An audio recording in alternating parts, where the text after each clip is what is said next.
Yo, this hot, this the spot, there it is, pod.com. We're interviewing the best comedians, so tune in quick and get your ears receiving them. We talking about life and life to stream right to you, from the microphone right to your home, dude. Side note, this might get embarrassing, but no, don't sweat, yo, cause there it is.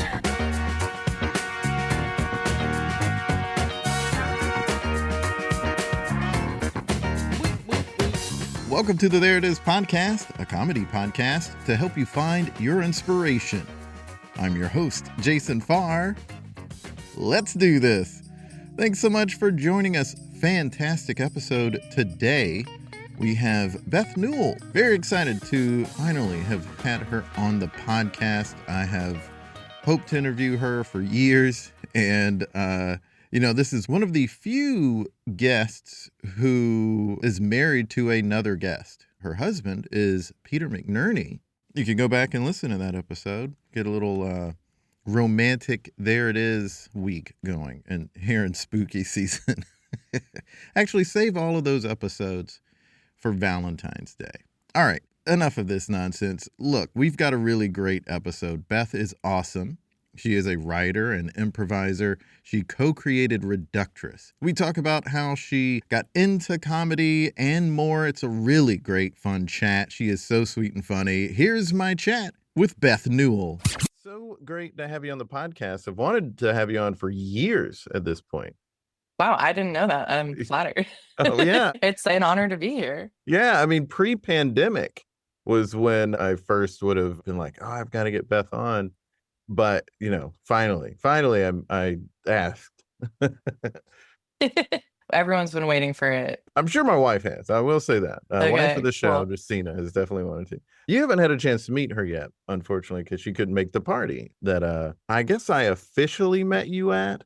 Yeah, I have.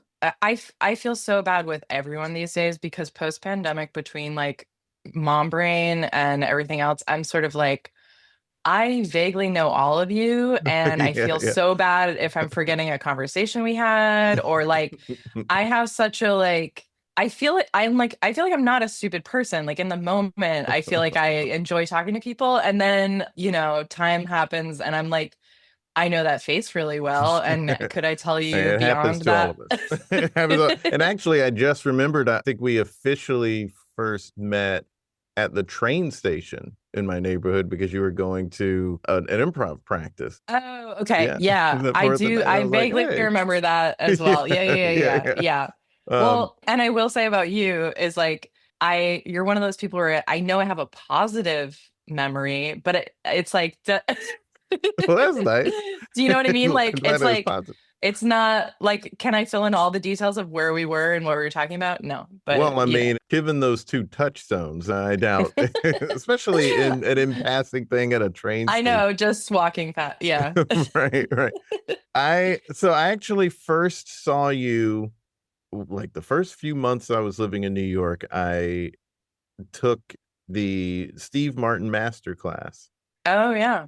I didn't know who you were. I had known about Reductress by that point, but it was like not that long before that. I mean, that was 2018. No, it was 2017 when I watched that. Yeah. It's funny, like now that my kids are older and I get out of the house more, it's like you run into so many people that we've all done these like weird New York comedy things over the years in different little like hole in the walls. Mm-hmm. And you're like, oh, wow. Like there's so many weird crossovers, and we're all just kind of floating around. Yeah. Do you see any of the because I know like Will Miles, who's on the podcast, is one of those people, and I don't remember the other two people offhand. I feel like they're familiar people too, though. I think one of them is an LA, I'm trying to remember now, an LA comedian actress, Lenny Shawarma. Am I getting that right? And then who was the other person? I don't know. This is embarrassing also. Well, it was so long ago. And I actually meant to look it up before bringing it up. I mean, I didn't really know any of those people when we did it. Like I now know them through the internet, but we just happened to all get put on there. Yeah. How did you get in that? So I guess I knew someone who was like helping produce it, and they were kind of looking for submissions for writing material. And it was interesting Mm. because they, like some of those masterclass things are like specific to screenwriting or whatever. And I think, if I remember correctly, Steve's is just kind of like all comedy. Like he's just Yeah, talking kind of, about yeah. the concept of comedy. And so some people submitted like stand-up sets, and I had submitted sketches, and so it was like he tried to get a mix of different things, which is really interesting. And Mhm. I haven't actually watched the whole masterclass, but it's like his advice in the time that we had with him, which I think was then intercut into other stuff and is kind of like, but what he tried to distill for us pretty quickly was like just the concept of editing, which Mm. for me as a writer, I really loved, because he just spent a lot of time being like, it doesn't matter if you're getting on a stage or if you're writing a script or whatever. He's like, get to the point. Like, don't. He spoke. I don't know if this was in the edit, but like he spoke about like doing stand up and like don't get on stage and ask everyone how they're Yeah, doing no, and he like mentions that. And like even in the cutaway, he's very like strict about like you're wasting time. yeah. And I mean, I think obviously every rule is meant to be broken. Like it's, you know what I mean? Like it's, I don't, I'm sure he would see stuff and be like, yeah, yeah, you can do that. Mhm. But yeah, I'm like, there's definitely a strong point there of just like, and it's when if you're teaching comedy, I think in any capacity, you're kind of, it is like a medium that requires some sense of speed and pacing. Yeah, for And sure. like, it's like, yeah, it don't, like you got us here to do jokes like where like Right. I thought that was one of the lessons that really stood out for me too, was just to, like, get to the point. yeah. Like, And it's a nice reminder too, because like you can veer into so many creative directions, and it's like, oh, what are like the simple things I can tell myself today of like yes and, or like it always mhm, comes back to these like core principles. mhm. And you had already co-created Reductress by that point, which there's a mention of it because he gets informed of it on camera. Yeah, Eh, he had no idea, which is, I don't know, funny and also like not surprising. well, that was the thing. Someone in the comments was like, "Why should we take advice from him? He didn't even know what Reductress was." And someone else was like, "He's a rich and famous 60-something-year-old man. Why would he know anything Well, outside of his world?" it's so funny. I mean, I think a lot of probably creators feel this way, but like you do something like Reductress, and to a niche group of people, it is like A big sort deal. of Yeah. like, I don't know, not even a big deal, but just like you're aware of it. Mhm, If you're someone who like reads satire or like studies improv, like you've probably heard of it. But I like, it's very funny to me. I'll go places and like I could be at a bar, and like obviously I'm talking to like boomers or something. People mhm, don't necessarily know the references, but like there's so many different places I can go where people, if I tried to describe what I did at the time when I was working at Reductress, people wouldn't even know what the onion was. They wouldn't really know, wow. like have a big sense of satire. And it's like it's humbling in a good way, I think, because Yeah. like it's just like remembering, like, I don't know, if depending on who you want your content to reach or who you think you're performing for, it's like a good reminder sometimes of like, okay, yeah, there's also just these people out there like not thinking about what happened on Twitter today or any of that. Yeah, I mean, fame is also a weird thing in that someone could be Jimmy Fallon, super famous, but people will still see him and go, "Hey, Jimmy Kimmel." Yeah, yeah. Like, it just doesn't Right. like, what does any of it mean at this point? It's like Exactly. super famous people can be mistaken for somebody else, Yeah. and it's like And I mean, especially for writers, like you could be talking to like, I mean, this happens to so many people, but like someone can be mansplaining something to you about, mhm. you could be a scientist and you're like, well, I did that study. You know what I mean? Like, it's just like people don't know, like the writers who wrote the Fallon sketches or whatever, like people aren't like Right. knowing that they're responsible. Yeah. Exactly. No, it's interesting. So let's go back a little bit here because, and correct me if I'm wrong, but did you study design in college? Is that what you studied? Yeah, so I was in the communications design department of my art school with a focus on illustration. So it's Hmm. kind of, I was like, I did this thing of like, well, I know I need to have like a creative career or I'm gonna like lose my mind. So I went to art school, but then it was kind of like hedging my bets of like, okay, well, how can I have an employable skill and try to know how to use Photoshop and maybe design a website and stuff. And some of that stuff was useful. And then some of it, I'm like, what if I had just let myself do like a fine arts degree or something? Had you already been involved with comedy? When did comedy come into the fold? I started comedy came into the fold where like I moved to New York for college, obviously. And then I first day we had like timeout magazines in every dorm room. Like they had just placed like, I don't know, for some reason they must have got them for free or something. And so Tina Fey and Amy Poehler were on the cover of Time Out doing improv at UCB. And I was like, in retrospect, I'm like, I should have known I wanted to go into comedy growing up, but it's kind of was just this thing on TV that I was obsessed with that I didn't realize was a real career. And so I saw that and at college, I was like, okay, I obviously have to go try to see this show and see if like these women are on stage. And at the time, Amy Poehler was doing ASCAT at UCB fairly frequently. And I became addicted to that. And that Mm. was kind of like, that became this pull where I was like, well, obviously I could never get on stage and do that. Like, I just love it. But then the more they like tried to sell classes to me, I was like, I guess I could just like take a class, like it was like, A class won't hurt. Yeah. Well, that's yeah. cool. I didn't realize that was your intro into it. Because I half expected it to be that you were in a troupe in high school or something like that. No, no. I was like, I feel like I've always had this weird like outsider thing where I'm like part of stuff, but not where I always had theater kid friends because I went to Mhm. a small high school and I was not re really ever on stage, like maybe a play in middle school or something, but I was this artsy kid on the fringes of the theater kids, kind of like, being a wisecrack or whatever. But I was always like there, Mhm. like, and it's so funny because I've married like a theater person and those are always my people, but I'm also like I'm not one of you. like, so yeah, I did that. And once I started getting addicted to seeing improv shows, I did try to do stand up when I was home for the summer in outside Boston. Oh, wow. And that I think maybe that's part of what inspired me to do the improv class because the stand up thing was has such a hard onboarding where you're Yeah. doing like bringer shows and like you have to like involve your friends and family in your Yeah. like bad idea. Yep.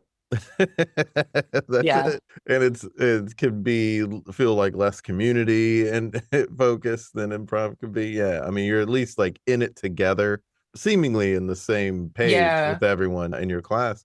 And I understand, like, didn't you start at the same time Aubrey Plaza started improv or something like that? You had classes Um, together? yeah, we were there around the same time. I don't know if we ever took a class together, but we were on an indie team together that became like a big to us at the time. We were doing a weekly show at Gotham City Improv, which I don't know Awesome. if that still I exists. know, Is it? I know Gotham Comedy does, but like the club, Yeah. but I don't know if Gotham City I don't think Gotham City Improv Improv survived the does. Yeah. pandemic, but it was very funny because we would do, I think, a Friday night show for years at Gotham City Improv, which had like, it had an elevator, but it was like, I want to say sixth floor walk up situation where the elevator would always either be broken or really slow. Oh, wow. And so you would be trying to get your show started, and it was like, just at the time, I feel like this is so typical of indie improv New York, where like you buy a cooler full of like semi-warm beer and you try to sell it at your show, and you'd be like waiting for these cranky people to climb up the stairs, like being like you're starting the show late, you're trying to get the show started, and like everybody is like, why are we doing this? Like, Yeah, that would be rough. And it was on the sixth floor? I might be misremembering some of that, but it was like a significant Yeah, it climb wasn't like where like second floor that people will be like, at least it's just second floor. no, it was up there. Someone can correct me online about this. Yeah, I remember people being angry when they got up there. So being an indie team that was doing weekend shows, you really jumped right in. You got over that "is this right for me" thing and jumped right Um, into the throes well, of improv. we did other shows for a while. It was, I mean, we're all just trying to get stage time, and I Right. think I should probably give a lot of the credit for our being booked to Marcy Giroux, who is like much better. She's like probably better at coordinating this kind of thing than I am, but she would get us booked, and we'd be like, okay, what are we gonna do? Trying to promote the shows. When did writing kind of come into the fold? Was writing something you had done before, or was it something that got kind of sparked for you when you started doing improv? It slowly got sparked for me, but again, I just didn't know what I was doing or why. And I truly, the decision to write came out of desperation because I graduated from art school, and then I was like, okay, I have a degree in a dying art of illustration, and I'm now obsessed with another like unpaid medium of Mhm, mhm. improv. And at the time, I kind of stopped taking classes and stuff because, like I was graduated and I was trying to pay my own way in the world and not have my parents support me at everything. And so I'm like, I can't be spending like $500 on, or at the time, I don't know, $300 on an improv class. And I was trying to figure out how to pay my rent. And so I had to, I just lost that, a lot of that outlet of seeing the people I loved and doing comedy. And I was feeling kind of depressed, to be honest. And I was like, what am I doing? Like, because I kept being like, I'd studied a little bit of website design, and I had little like, trying to hustle and get out there and do that stuff. And it was like not clicking well for me. And I had like, retail jobs, babysitting jobs, all that stuff. And I got to a certain point where I was like, I have to find a way to do comedy. And it can't be a way where I keep paying for it. I have to like try to figure out a career oriented version of this. And I knew what I did know was that I was like, I'm not an actor. Like that's one thing when you're when you're on a team with someone like Aubrey Plaza and she's like suddenly booking like a Judd Apatow movie, you're like, okay, I'm jealous, but that's not my skill set. Like that, there's no way I'm gonna do that. And so I was like, okay, like, and people had, I think, probably said things to me about being more writer minded, but like finally sunk in of like, I have to find a way to do this. Okay. Yeah. Yeah. And you've written for a ton of things and wrote a book. You even wrote a book after you had Yeah. kids. Well, we wrote a Reductress book years ago, and then I Mhm. more recently wrote a pregnancy, like a humorous guide to pregnancy. Right. Yeah. Yeah. There's no manual is the Yes. title of it. And you have the famous story of having given birth to your second child in the back of a Honda Fit. I Yeah. imagine that plays a big role in the book as well. The big story in the book. Honestly, it's not, it's like, I have such a weird like compartmentalization where I was like, I'm trying to write this guide for women, and I didn't see it as being about me. And my editor at one point was like, can you mention this in the book? Like that you gave birth in a car? Because it's like not, the book's not written like first person. Like it's not me, Beth Newell. Like I co-wrote it with a friend. So it's Right. like, going through different topics. Mhm. And I was like, okay, I put in a footnote somewhere or something. And it's like, yeah, but it ended up being like a useful story to have while I was trying to promote the book of just like, yeah, this is Yeah. pregnancy is a crazy thing that happens to all of us in weird ways. Yeah. And you got another car out of that, right? Because it like the story kind of went viral when it happened. Yeah, we got a free lease on a car of, so what happened was I gave birth in the car, and at the time we had taken our car in for inspection, and my husband and I were driving like my parents' old beat up car, and we took it in for inspection, and they were like, you can't drive this car with kids in it. Like the axle is like probably falling apart. And like basically our options were, our sole option was like to sell the car to the lot as like scrap metal for like $300 or something. And we're like, have a baby on the way a week later. And we're like, Okay, so we don't have a car. So we had borrowed my sister's car and different family cars, but at the time we were driving to the hospital, we borrowed my sister's car Mhm. and I gave birth in the backseat of her car. So I was like, it was such a chaotic time, and I had been saying for months to my husband, like, we need a new car, and he was like, we can't afford a new car, and I was sort of like trying to get into this woo woo like manifesting thing. I was just like, well, it's gonna have to happen. And then, and what we had talked about getting a Honda CRV like randomly, because Mhm. that's like, the thing for families. And my sister's car was a Honda, so I gave birth in her Honda Fit. And then, so I was like laughing to myself at the hospital because I'm like pumped full of endorphins. I've just given birth. I'm holding like a beautiful daughter. I'm like, oh my God, I just destroyed my sister's back seat. Like what is my life? And so I was like, well, I just randomly tweeted from the hospital bed at Honda. And I was like, can I have a free car? Like, this one's a mess or whatever. And Honda was like, oh, we kind of just did like a thing where we gave people free cars and we don't really have the budget for that. But then this dealership in Brooklyn was like, we'll give you a free lease on a CRV. And so we had that free car for 3 years, and then we bought the car from the dealership and still have that car. That's amazing. Yeah, Did the sister get her car back? she did. So like, it's like there's so many layers. I've told this story so many times, so I feel bad like retelling it, but I there's so many layers of funniness to it because she took her car in for like the insurance company to look at it to see what was covered for like fixing up the back seats. And she got a voicemail from this guy at the place, and he was sort of like, well, there's a lot of stuff soaked through the seats, and there's just stuff on the floor. So when Honda did reach out to me, they actually were nice. Honda, the company, they gave us like a loaner car, Mm. and they cleaned my sister's car for free and replaced the back seats. And so I did kind of hustle both Honda, the company, and the dealership. But No, but that's that's what you happens when you have kids. You become a hustler, and you yeah. got And you manifested it. You manifested all of that and then yeah, also put it out there in a tweet form. Uh yeah.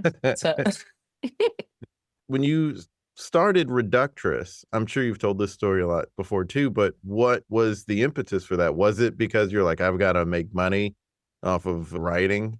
not so much. That I honestly making money from comedy is like always like a surprise and delight.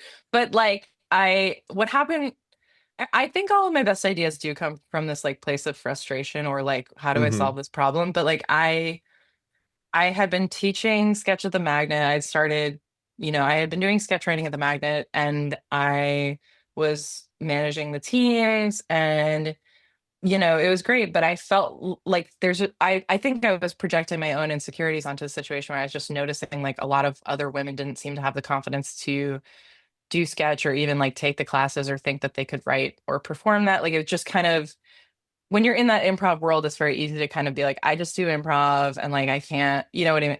So I was wanting to get more women involved in the program and just like have it not be rooms full of men all the time. And Uh-huh. so I teamed up with Megan Gray, and we decided to do these ladies sketch show, like a workshop that turned into a sketch show. And so it was like the goal was kind of like open it up, just encourage people to write, try to give them those like basic tools of like getting started and put up the show. And it was so funny immediately. I mean, we had like a great turnout of different people, and I feel like everyone had a lot of fun with each other. And it's something that still happens to me that's both delightful and frustrating, is like you get a room full of women together, and we'd be at the training center and be sharing sketches, and everyone's laughing, and you see these men like peek in, like they're kind of like, oh, this clearly something cool is going on in here, and like men wanting to be in proximity to this like very funny energy that groups of women can have and often do have. And then at the same time you're like, why can't this just be respected for like the value.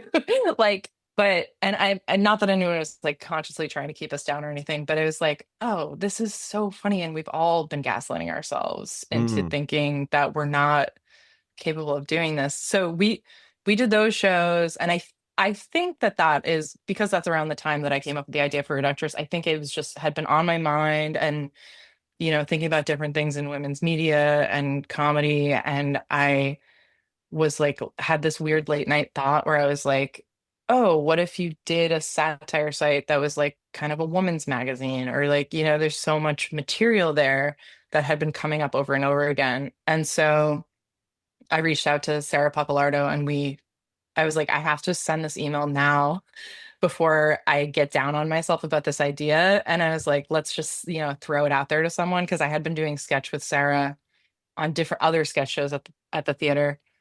That's sort of, we just like got to work and like spent a couple months putting together content before we unveiled it. That's amazing. That's really cool. It was one of those things, I think anyone who saw it just immediately took to it, because it was, like people love satire. And I know The Onion existed and people already loved The Onion, but this still felt fresh and new, Oh, because thank you. I think it was a new take on things, and a voice that wasn't really out there as much, Yeah. Yeah. And it's like, it's interesting because like, I don't know. It's like when you're making content about yourself or your experience as Mhm. a woman or any other identity, it's not like when you're saying it, it doesn't sound revolutionary or anything, because you're Yeah. just like, it's just what's happening. Like, it's Right. not, Right.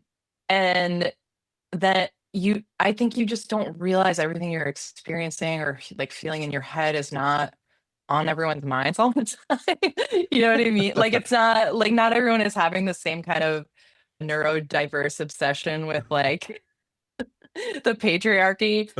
So yeah. I get what you're saying, because you're right. Like, not everyone's thinking about the same things, or about you, but everything was so relatable, and you could all see it. It's like, oh, that makes so much sense. I get this joke. Oh, it's such a good idea.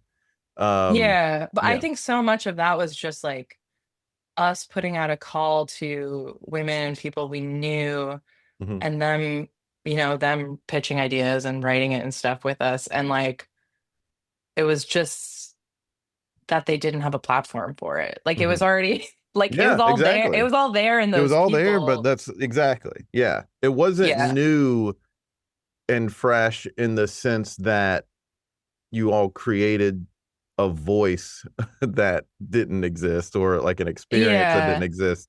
You And were like, highlighting something that hadn't been highlighted in such a way before. yeah. Yeah. And like, just in that, it hadn't been highlighted maybe in those specific ways. But it's funny Mhm. because you're like, when you look back at it all, it's like, oh, we were in this ecosystem of like Inside Amy Schumer and a lot of other like feminist comedy that was popping up. And then if you look back, you're like, oh, okay, like a lot of this goes back to like 90s Riot Girl stuff, which Yeah. goes back to the feminist movement. Like, you're like, Yeah. it's Yeah. all like, we're all just kind of like doing the latest version with the tools that we Absolutely. have. Yeah. Yeah. Which is such a big thing about comedy, right? Like, people say, like, every joke has been told on like The Mhm. Simpsons or something. And like, Right. it's just whatever the new way of Yeah. And like, disseminating that is. yeah. And I think that like, I love that Nora Ephron quote where she's like, everything is copy. Yeah. Like, she just kind like writing is sort of just copying. And obviously, like, actual plagiarization is not great, but like, Right. we are just all kind of recycling with a twist. Like, Hmm. and so much of art is really just trying to like validate our humanity in some Right. way, or like, Absolutely. please, Yeah. you know? I mentioned this to you. I don't know if you remember this, but I mentioned that my wife and I both have been models for Reductress, Mhm. because a friend of ours, when we moved here, a friend was like, "Hey, I'm writing for this, and I live in South Carolina, so I can't partake in this photo shoot, but if you all want to do it, like, email them." And so we both got in, and we had different photo shoots, but hers still come up a good bit. Mine not as much. But Oh, really? yeah.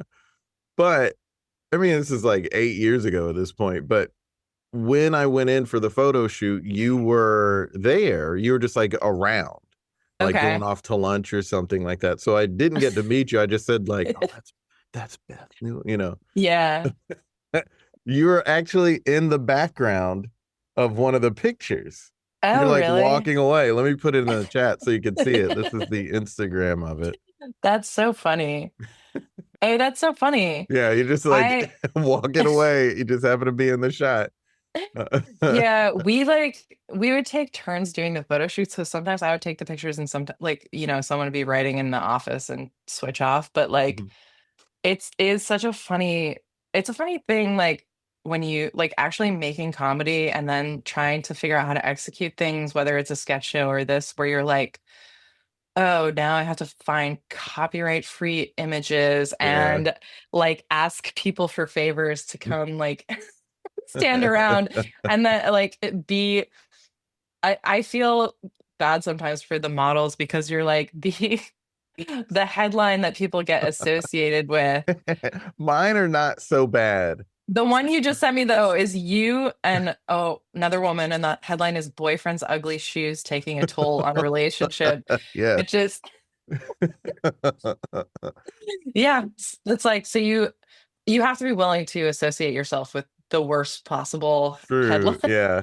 I've gotten lucky because I haven't had any that are particularly bad, but I do have a friend who shows up a good bit, and it's always like the worst ones. Yeah. It's always the Well, ones that are like, oh boy, this guy's face is the poster child for yeah. God bless anyone who has ever done a Reductress photo shoot. You're really doing the Lord's work for us. we get a But kick out of it. Honestly, we get a kick out of it. most people have humor about it. Sometimes people, for various reasons, or like because they go into an industry where they need to be less known, like they'll be like, "Can you take this Oh. down, please?" And you're like, "Okay," which could be sometimes might be why some of your photos might not be used. Is like the other person in the photo might have been like, "I'm sorry, but you have to stop like doing this." But like we had some people where we just always needed photos of like women in bathrooms for like we would have headline like a headline about tampons or headline about like IBS or something. Uh-huh. And it was like we were using the same person like way too many times. So it's like we gotta take photos of other people in bathrooms. And it was like this poor person we're trying to talk into like taking a photo in a bath. And it's like again, like I would do it, but like it does ruin the magic if you see the editor of the website in every photo on the Oh, site. Like it sure. doesn't, you know what I mean? Like you kind of want like a fresh content kind of Absolutely. thing. And so and No, so we've like yeah, we would try to talk people into this and it was like you feel bad as you're talking someone into like knowing that they could be the face of anything. yeah. Like Absolutely. It's so funny. I love it. I love whenever I saw it and my wife when hers pop up. It's always so funny and people send them to me and hers are very good. We even have some coasters that Reductress made and I don't we might have one of the ones with her on it. But yeah. Do you have a favorite one you wrote? Um, honestly, I don't. It's such a blur to me at I this bet. point. Like, I don't. I'm sure I could go back and figure it out, but it's like by the time I left, I was spending so much time editing and rewriting other people's pieces where you wouldn't see my name on the article, and I wasn't. Yeah, so I don't even remember like going back to the ones that my name is actually. Oh yeah, yeah. Yeah, yeah. There's one that always sticks out, which is silly goose. This goose is actually very litigious and will sue you for defamation. That's such a good one. That I guess I will say some of my favorite ones are like completely nonsensical, like just the weirdest because we would have debates like you've developed this fictional brand that is supposedly for women or whatever and like the things you have to kind of like the onion you have to kind of have rules of the world of like what would actually appear on this website. And like, silly goose, like at the week we would probably have some sort of debate in the office of like, well, at the time there was like Hello Giggles or something, and places like that where you're like, okay, well, we are kind of like parodying these like cutesy like animal content things that sometimes appear, and like we also have like an entertainment section of our website, and like but sometimes there'd be a headline that's just doesn't fit any of the categories but is too good not to accept. Yeah. And you're like, we gotta just do it. Like, so like, No, they're so good. That was I mean, it remains a great thing that you help make. I love it. I just love it. oh, thank you. Also, for a little bit, you had a podcast of your own with Peter, We Knows Parenting on iHeartRadio. And you have had so many fun videos online at one point of your kids just saying goofy stuff or just like Yeah. being kids. They're so funny. Our kids are the funniest. They are. Yeah. And so sweet. I mean, I know some of the stories are about, how kids cannot necessarily be sweet, but I mean, my sister-in-law once, this is pre-pandemic, when you and Peter were super busy and you needed a babysitter just to like keep the kids entertained in a room at the Magnet Training Center for Oh, yeah, an yeah. hour. And my now sister-in-law did that because my wife was like, Brighton, do this. Like they need this help. And it takes a village. yeah, it really does. But she talked about my sister-in-law talked about how like sweet and cuddly they were. They're good. We got really lucky with our Yeah. kids. And I think like I hopefully it reflects well on us how nice they are. But a lot of it I do think is having a dad who teaches improv and like just the spirit of yes and has made them very like reform like people in some ways, where they're kind of just like they're not, obviously they're older now and they're not as like goofy as like a toddler, but like Right. it's like it is nice when you can create an environment where like bursting into song is not like frowned upon. Like, Yeah. yeah. Yeah, they seem to be even at the party, they seem to be like just having fun, having a good time. I mean, your son was the one that I saw there, but Yeah, I mean, it's not a one-to-one exactly, but my son is a little bit more like Peter in terms of the performing, and my daughter can sometimes be more like me as she's like quietly watching everyone and like, being funny in her own way in the corner. But then, as they get older, it's like you see so much, they're obviously their own individuals, and you see so much of like Peter and my daughter and me and my son, and you're like, oh, okay, like you're yeah. That's so fun. So one of the other things I feel like any one thing about you is so impressive, but something that I found out at the party was your eye for design and decorating your home. Like you've done such a beautiful job with how I told you this at the party, but it was sort of like we were just in Ireland and we were at the Shelburne Hotel, the famous hotel, and there were spaces in that hotel that I feel like your house matches the thoughtfulness and how it was Oh, put cool. together and how like amazing the space looks. And that's I think how I found out that you had a background in design and stuff. Thank you. I have always had like this compulsion towards like home things. And when I was a kid, I would like, arrange the objects on my dresser in like a little kind of altar-y weird way. And I was like the kid who was like, we need to paint my bedroom green. And my parents are like, no, we don't. But I was, like every kid has their like thing that they're like, actually. And so that's still like, it's such a like soothing thing for me to be like curating my environment and like trying to make it pleasing. And I don't, I think it's like so valuable to my mental health to feel like I'm in a aesthetically pleasing place, especially after like so many of us are like working in these fluorescent lit offices and Yeah. places. And now post-pandemic, it's like, I don't know if I could do Right. that again. Like, how do you, like, I don't know. You're like, we don't need to be living this way. Yeah. Like, Well, that was the thing. I don't know if you all have had any write-ups on your home, but I mean, those rooms, they do look like things you see in magazines when people do write-ups on homes. oh, thank you. It's cozy, but then it's also artistic. Thank you. I like color, and I like trying to find like complementary colors and some kind of like balance or texture or whatever. And I have thought about submitting to places like apartment therapy where Mm, they do like little home tours, but then I always I go back and forth because it's such a personal thing, your yeah. home. And I've Yeah. also like having had put videos of my kids on the internet and stuff in the past, you kind of like have to question like how much of myself do I want out there? And like Right.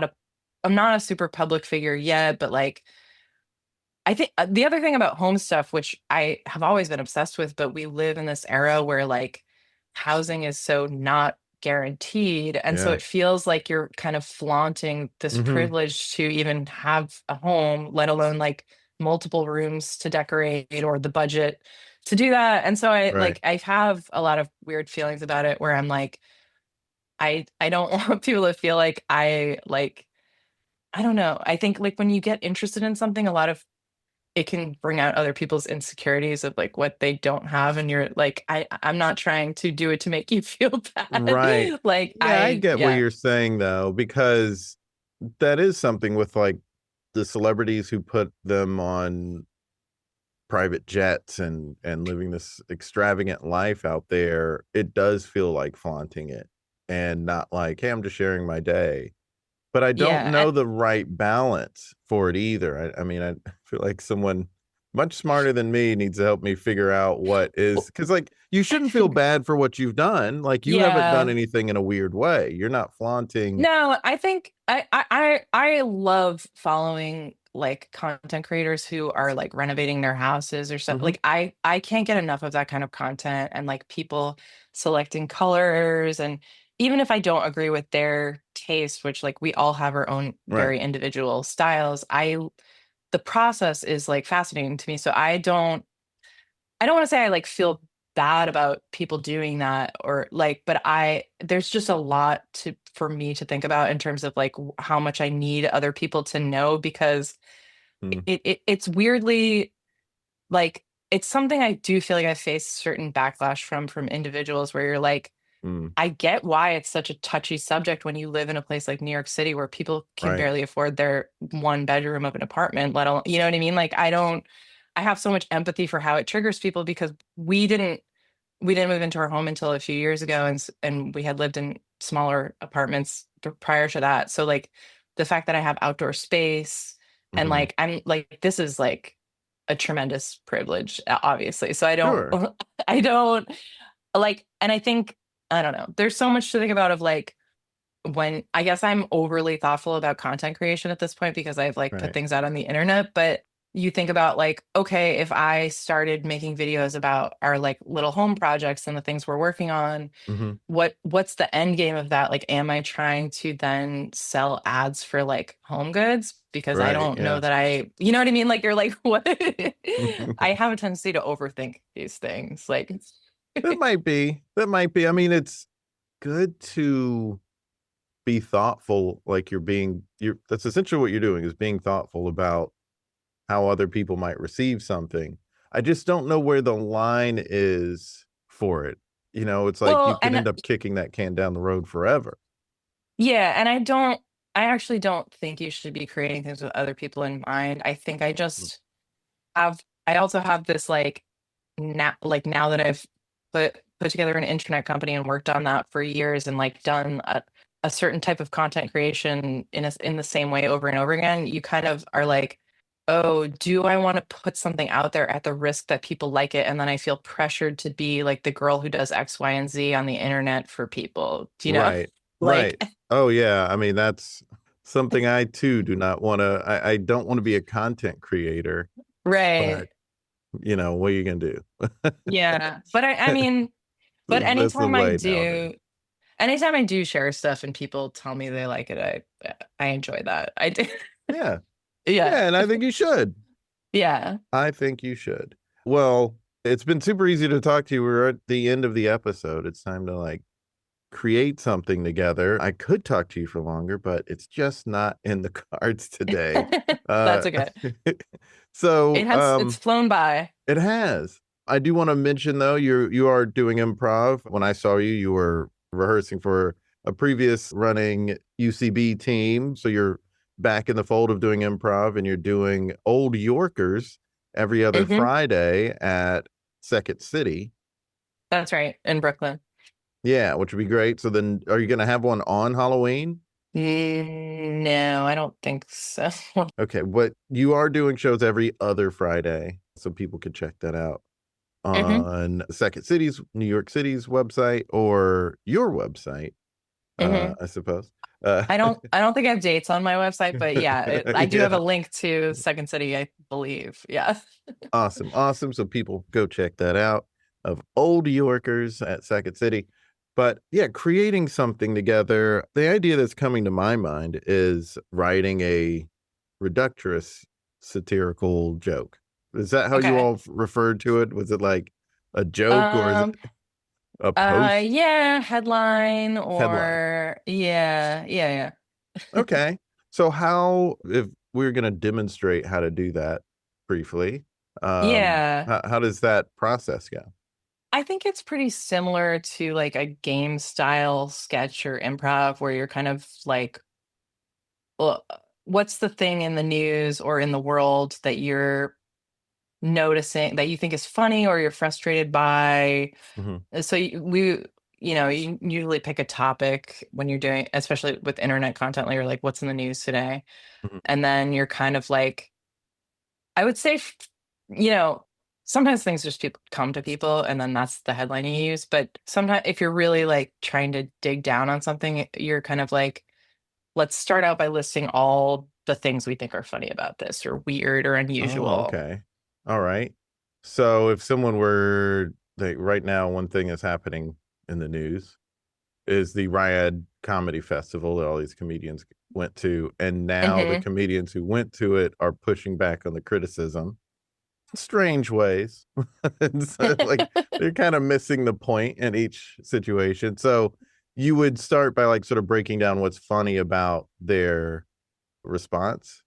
Yeah. And I think there's not like, there's no right way to do comedy, obviously, but Sure. like for me, there's like the dumb headlines you're talking about, and Hmm. then there's like the moments when you're really frustrated by an issue like Hmm.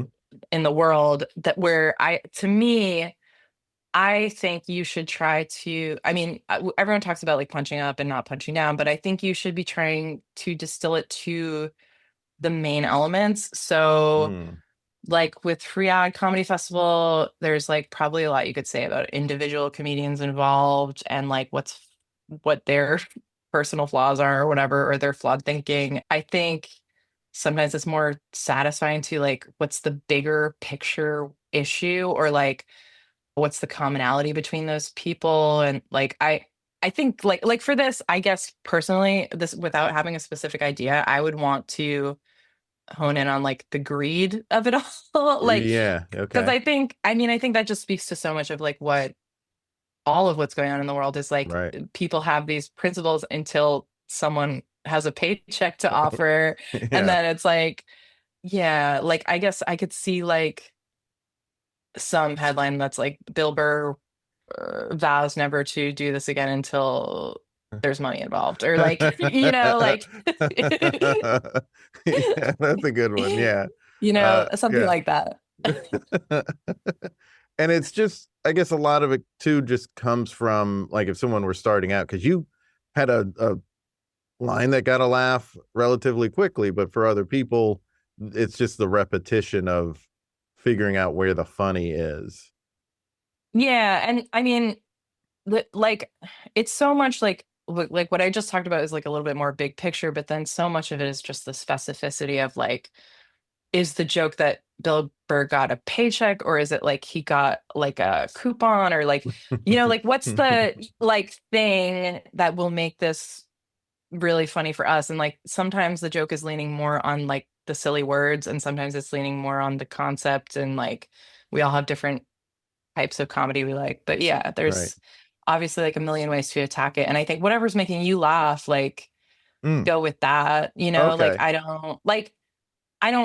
I have like for better or worse, I've developed a flavor of comedy that's very like heady and sometimes like issues driven, but I don't think that everyone should make the same kind of content. So like Sure. what's grabbing you about a thing? And like if you're a character person, like this probably very little of what I'm saying is relevant to you. Like it's like what's funny about that character? Like what's, what kind of soda do they drink? Like what's their mannerisms? Like that's there's like the big picture of like what's fun, and then the specifics within that, And does it ever come into play thinking like, oh, but this isn't the take that maybe the average person has? Yeah, that's a big thing for me. And I think for Reductress, as we were trying to set ourselves apart from other websites, is like, what can we do that like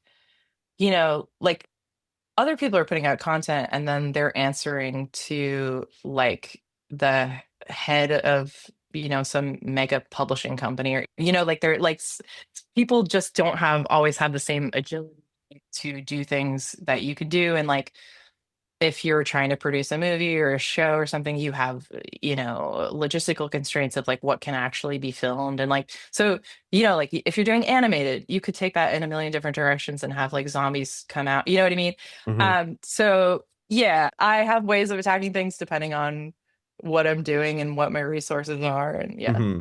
Yeah. So it's not as much of a concern necessarily because it's what helps keep you different from other places. Yeah. Yeah.